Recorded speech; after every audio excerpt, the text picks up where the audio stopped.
We've got a homeless wizard, an inebriated goblin, Bottoms up! a shipwrecked sailor, a cocky ringmaster, a temperamental monk, and chaos incarnate.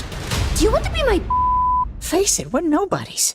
Gentlemen, welcome to the Awards Tour podcast. Thanks. Thank you very much for having us. I was saying as we were getting attached with this is normally a one-on-one podcast, but I'm such a fan of what you guys have done with this show and your entire decades-long journey with Critical Role. But you've done it all together. So when we take a tour over your sort of stops, we can have various stops, whether it be online and now in the television shows, in books and publishing. So this is a unique experience. Thank you for being here. Sam, I'm going to start with you, mostly because I feel you were very quick to say that this was going to be very different when I had spoke to you at Comic-Con earlier this year about how the Mighty Nein was going to get darker. I've now watched all the way to episode 8. By the time this airs, folks will have seen that. You weren't lying. Let's just go ahead and put that out there. I'm curious for you how y'all started to map out season 1 and these beats that you were going to hit, knowing how far you have to get in the overall story. And again, how much you were going to give us in these first 8 episodes. Yeah, it's such a balancing act because these stories that we're telling, the Mighty Nein original campaign is hundreds and hundreds of hours of actual play time. And we had to somehow figure out how to boil that down to 44-minute television episodes, but also tell a complete, arc of that story in 8 episodes of a season. So it's tricky. It's sort of deceptive. These episodes are twice as long as our other show, The Legend of Vox Machina, which gives us time to get into side characters and stuff that's going on in the background, intrigue, politics, backstory, all that great stuff. But there's only 8 episodes in a season, so it's sort of a mad dash to tell a complete story in just 8 episodes. A big balancing act. The writers and, of course, the main cast of Critical Role all huddled together for weeks in a room somewhere in Burbank, and we all chose our favorite moments and tried to get as many of them as we could in that first season. We wanted to make sure it began with a bang and ended with a bang, and I think we succeeded. Yeah, we're gonna get to those bangs. Let's get to those. We love bangs here. Everybody has bangs. Beacon bangs, bed bang. There's a lot of banging going on in this season. Let's just put it out there. A lot. Always banging. I also want to talk about someone who I got to know more through the process of getting ready for this interview, but who's really integral in that crafting process, and that's your showrunner, Tasha. And I was so surprised when I was reading up on her that this was not like you found one of your diehard fans who happened to be a showrunner. This was a person who auditioned for this. And Travis, were you a part of the team that was quizzing her? Because that is literally something that would wake me up in a cold sweat at night. These people that have lived something for 10 years, all sitting across from me, interviewing me, being let me just be the worst version of an internet bro and ask you this question because I need you to know this backwards and forwards. I'm kidding. No, y'all were nice about it, I'm sure. But that's what it was, right? You had to make sure she knew what was up. Yeah, absolutely. I mean, we were lucky enough just to find someone that had a previous knowledge of our IP, which is great. That's a very rare thing, especially with an established story and something that can be a little niche when compared, I think, to the mainstream. It's quite the commitment to watch hundreds of hours of a TTRPG campaign. So when we met with Tasha the first time, there might have been a little CAA grilling just to see if she was legit, to see if her claims were bona fide. But of course, we quickly realized that she was, in fact, what she claimed to be. And I think we were also very impressed with her personal affections in the story, her preferences, the things that really spoke to her, the elements of the story that she was really interested to sort of speak on and to focus on in the series. And so we were instantly already sparking off of each other in terms of how we wanted to deliver the story, what kind of economy we could reach with the adaptation, how we might present this first season in a different way than we did with The Legend of Vox Machina. And she was more than down for the task and has really helped evolve and advance the show in every single category. Yeah. And I love the fact that, again, I think you've all talked about some of the things that y'all have like moved and changed. And I know that's like an alchemy of everyone put together, but just again, keeping that mapped out through all the episodes as showrunner, I can only imagine how difficult that was. And one of the, I don't know if this is a decision, this may be like showing the fact that I didn't watch the live campaign. I've seen clips though, tons of clips. My algorithm, y'all have definitely infected it, but I've got so many. But how much, Liam, was Caleb, because he's on the hero's journey. And I didn't realize that sort of like, obviously, this is an ensemble and everybody gets their moments. I'm not trying to pretend that. But as I was watching this, I was like, I don't know. He's like, if I was playing a video game, he's the character I was controlling. And it felt that way this season. How early was that a part of the campaign? Because, yeah, man, I was like, we could get everybody on here to talk about this season, but I was like, but we have to get Liam because it felt so much like your story this season. Well, yeah, I mean, I'll say we have, hopefully there will be many more seasons and we are going to get dig deep into everybody's deep dark secrets. But I think in the campaign and now, the quirk about Caleb is that, and I don't think it was by design necessarily, but his story was woven really deeply into the world that Matt Mercer created for this campaign. You know, we're experiencing a cold war between two nations, and the ideas and the outlines that I gave to Matt before we started playing the game, he decided to like sync up to like the main engine of the political conflict in this story. So I think in this season, it certainly, it makes sense to dive deep, and you want to get Caleb's story out so that you can understand him for the duration of the show as we go for multiple seasons. But the story goes wild places after this, so Oh, I'm there's aware. plenty of room to to blossom outward. And really, like, I think I might have won the prize in going for the trauma backstory, but all of them, even our silliest, most warm-hearted characters, are dealing with some sort of conflict or pain or sadness to overcome, and that's really what holds the nine together. Is a bunch of people struggling who need each other to make it through that struggle bus.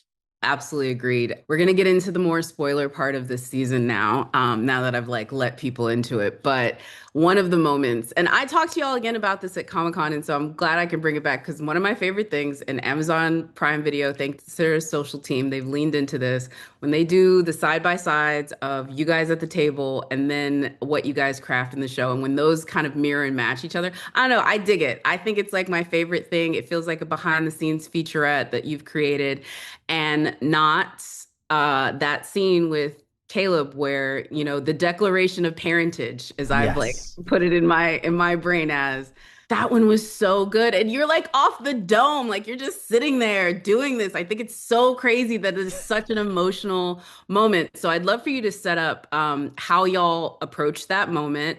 You did some changes I noticed to it, like who Not's talking to a little bit and kind of all that. So yeah, I'd love for you to just set up that because it was again one of my favorites.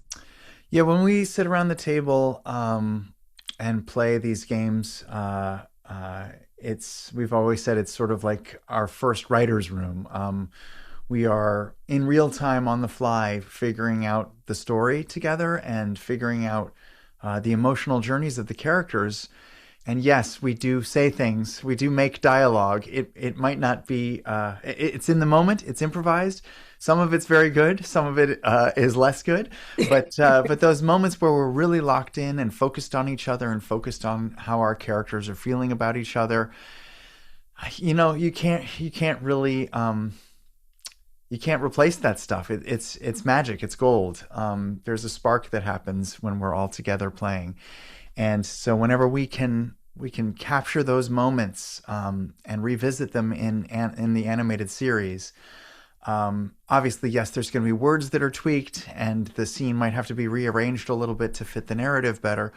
But our goal is always to try to capture that spark, try to capture that magic, and recreate it in the animated series. And I'm so happy that scene got to live and survive. And we definitely went back and listened and watched the original playthrough, and took what we could from it and translated it to the page. It was really great. It's really great. Like I was like, this little goblin has me weepy. It's not cute. Like it was such a moment. Travis, I want to bring it to you. We haven't even really talked about Ford. Listen, I'm not gonna, I mean, we can spoil this. We can't spoil past season one, so I don't want to say this, but your accent work this year. Listen, I asked you about Tim McGraw. Um, I know that you are Southern adjacent, Texas, right? I think, right? Maybe I'm right. Okay. That's right. Yeah. So where were you going with this? Because I actually appreciated how you actually, in my opinion, gave a great version of someone not Southern trying to do Southern, which I think is an interesting pitch to stay into. Can I say that? I think that's fair, right? Yeah, I think Ford he's one of those complicated characters that's trying to act a little bit bigger than he actually is, or more confident than he actually is. Yes. And of course, when we were brainstorming, who could be that incredibly deep, rich Southern tone of Vandrin? Tim McGraw was one of the he'll never say yeses that we tossed out, and we were delighted when he said yes and agreed. It was an interesting thing going from I think more of a little bit of a British RP accent with how Ford's natural or first voices that you hear him, and then trying to adopt that deeper tone. And a lot of it is coming from my time growing up in Dallas, going to school at TCU in Fort Worth, and being around Cowtown where we were all just a couple earlier this week, but also just putting it on a little thick, having an opportunity just to try and overcompensate with that accent. I've heard a lot of people say that you can get away with being ruder and a bit more harsh if you have a Southern accent. It just kind of lets you. There's a little genteelness in the way that it happens. So I think there's just a little bit of fun in letting the accent work do its own thing. I definitely do it. Oh, and also I meant to ask you guys this. Do y'all have a favorite moment for this season that y'all dialed in like you did with the Not the Brave scene, where it was very close? Do you have a favorite moment like that where you tried to mirror the campaign as much as possible? There's more than a few. Like I think there's some stuff with Essex that is very close to it, but I'll let y'all answer if there's some other ones that you wanted to highlight. I'm trying to think of I'll give you specific two. You ones. think, Sam. I got Yeah. two things that I love. One is at the beginning of campaign two, Sam and I wanted Caleb and Not to be a pair of little swindlers out on the road, a couple of con artists who had figured out a repertoire and had a playbook. And so we sort of knocked back and forth ideas and came up with cute little names for their con jobs, and love that is a part of their origin, and that we leaned into it so hard, especially in episode one. And then also, I have lived with the devilish vision of Caleb's childhood home burning in front of him for years now, and it lived up to its ghastly promise, I guess. I'm I going there have watched next. that episode multiple times. I can't watch it still. I've seen it like 10 times, maybe more at this point, and I break up still every time. Oh, we're going there. One interesting one that we recreated from the campaign to the screen. Our young Liam O'Brien here as a wizard who uses complicated spell components, but also physical actions to cast his spells. When we would act out these scenes in the live play version of the show in the campaign, sometimes Liam at the table would literally move his hands around and do these very specific movements as he described how he was casting his spell. And we took some of those clips from the original campaign and sent them to our animators. And so in the animation, the actions and movements that he's doing with his hands are based on what Liam improvised in the moment, 6 years ago at the table, which is really a really cool Easter egg, but also true to the character. That's so dope. Yep, that's it. He's doing it right now. So dope. Travis, sir, do you have one? I loved incorporating Jester's and Nain's strength, just innate strength into the carnival scenes, and of course also Ford's horrible natural one blunders when he would roll in the campaign and things would go horribly wrong. There were nice little just nods to that in the third episode of the season. Yes. Yeah, cannot catch a break. I want to get to episode 5. I've given it a minute. Man. Like this is like I think really why I really wanted to chat with y'all because I think this show, that episode really gives exactly what animation can do on this side of the pond, like I said, and like the emotional depths it can go to, as well as like incredible storytelling. Um, I didn't know. And so I was devastated. And I was like sitting here with my dog and like I was like there's no way. No way. And it was so let's who wants to start with this? Because I'm sure this was months of planning, months of storyboard, months of discussion, and you like have 5 minutes of German. Like I don't even know where to begin. Like I think there's a Hamilton connection over the fact that y'all are like scoping out Hamilton German folks. I don't even know where to begin with this episode. So where did y'all begin with this episode?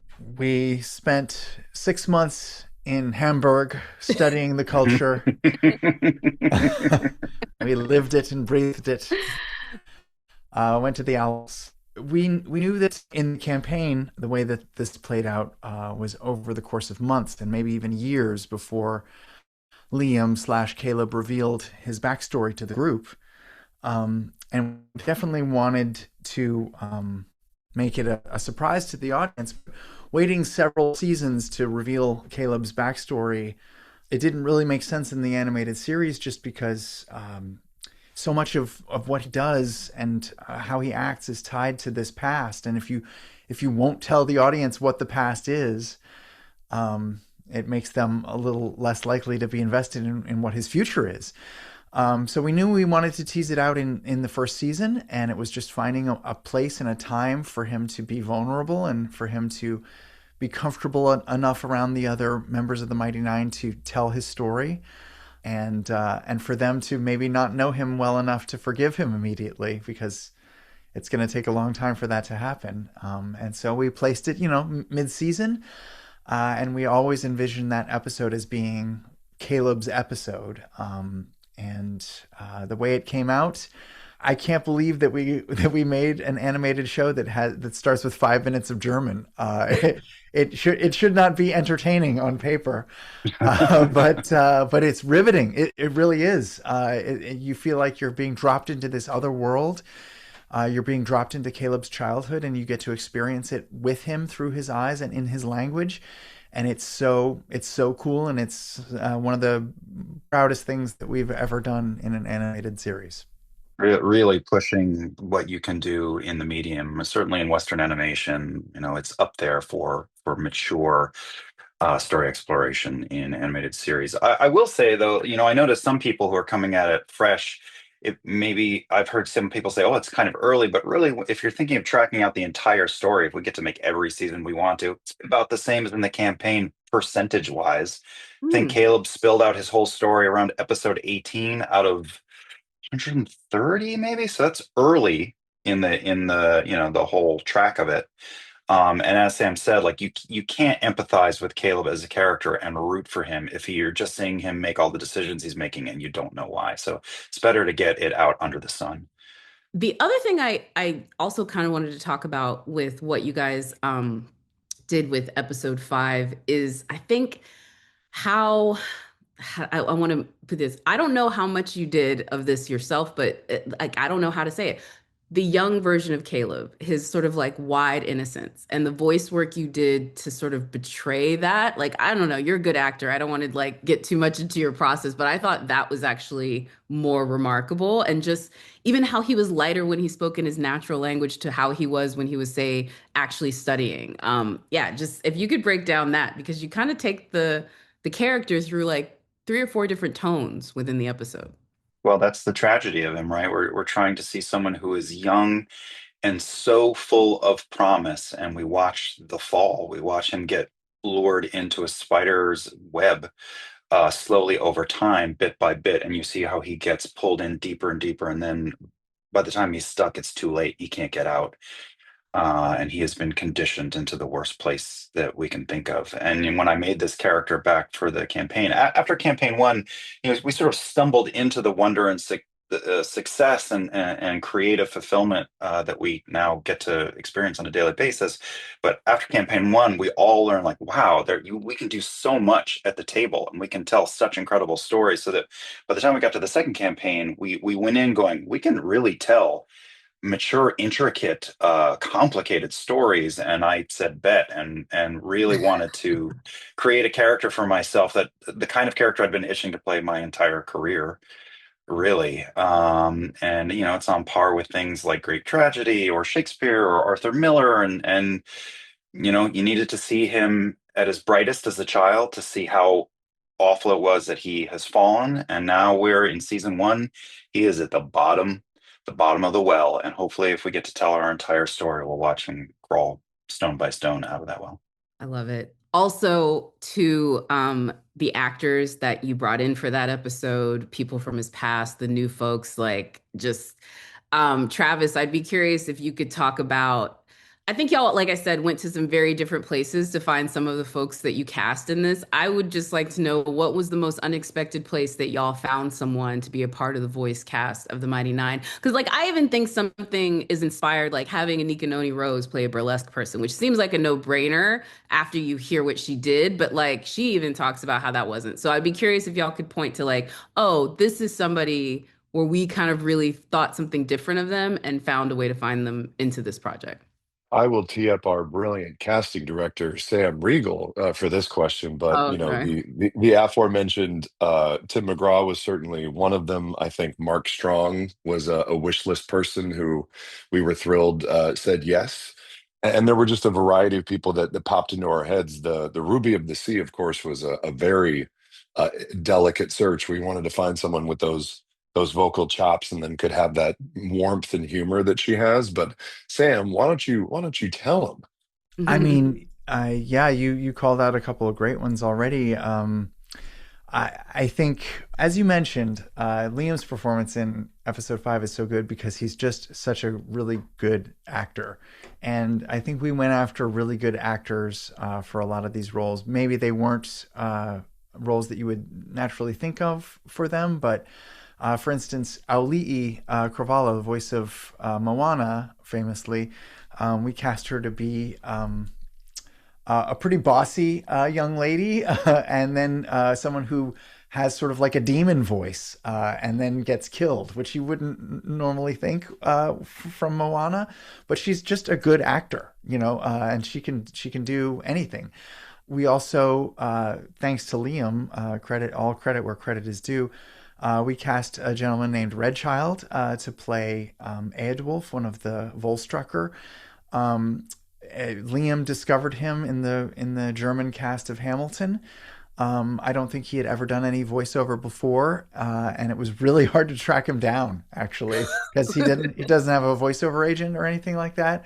He's a very talented rapper and performer, hip hop artist, and so I had to figure out how to contact him on his personal email account, and offer him the job that way, which was really fun when we finally found him. And he's fantastic. We also, I'm trying to think who else. We some people were friends of ours. Anika was a friend of my wife. Ivana Sakno, who plays Astrid, had just recently worked with my wife, and so I was excited by her through that connection. And then there was just some folks who we're just fans of, like Jonathan Frakes. Especially Laura is a massive fan of Star Trek: The Next Generation, and we were just looking for something to do with Frakes. Yeah. And we found a really fun role for him to play in Xenoth.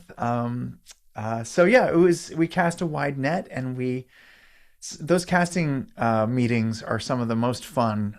We have long text chains where we just throw out names, and some of them were like, "Ooh, this person's amazing! What can we have them do for us?" Wow. And those are the best kind. I think that's the beauty of voice work too, because I mean, look, don't get me wrong, it's difficult, but it's like we can get a voice file of this person, then we can make this happen. Like, do they have a good audio setup? Like, it can happen. So, like, yeah, that is absolutely. And that's we've magical. recorded people in studios all around the world. We've recorded people in Budapest and South Africa and the UK, and small studios in Ireland, and I think one in Poland. Like we've recorded folks all over the place. Denmark, one of the guy who played Caleb's father, we recorded him in Denmark. So wherever they are, we'll find them. I appreciate that. We have to get him out of here, but I want to get to the finale because listen, I don't know. The confrontation between Caleb and his maker, Ashley showing back the Yasha of it all because she was like that whole thing. There's so many banger moments from that final episode. The beacon like all of it.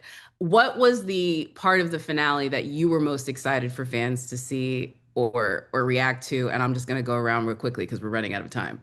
Oh yeah, for me this is one of those moments from the campaign that I should have mentioned before that I was the most excited to get to. Hearing a wizard battle in the sky outside of a high tower, just in my mind was so grand, and so we tasked the incredible artists at Titmouse with really pushing the envelope, and they absolutely delivered. Just some incredible displays of magic, representations of different arcane abilities, and to us, the finale of season one is just such a fulfilling ending, but also just sort of jaw dropping in its magnificence. And so we were thrilled with how it turned out.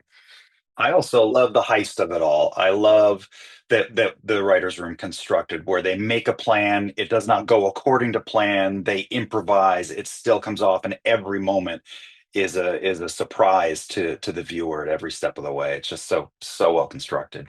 My favorite moment of the finale, I think, is one that did not appear in the campaign and in fact, is completely different from the campaign. And it's when Yasha meets the Mighty Nein. We plotted her arc for season one very, very differently than the original. And I know people want to see more Yasha, and they're definitely going to in future episodes. But that first moment of meeting the rest of the team, I thought was just super powerful, and what a way to end the season. Yeah. And we managed to get through a whole season one, and we even talk about Essek. This is crazy. The fan fiction girlies are gonna lose it with me, but I wanted to make sure there was so much in the season. So thank y'all so much for making it, and thank you for chatting with me. I appreciate it. Absolutely. Yay. Thanks for taking some time. Yeah.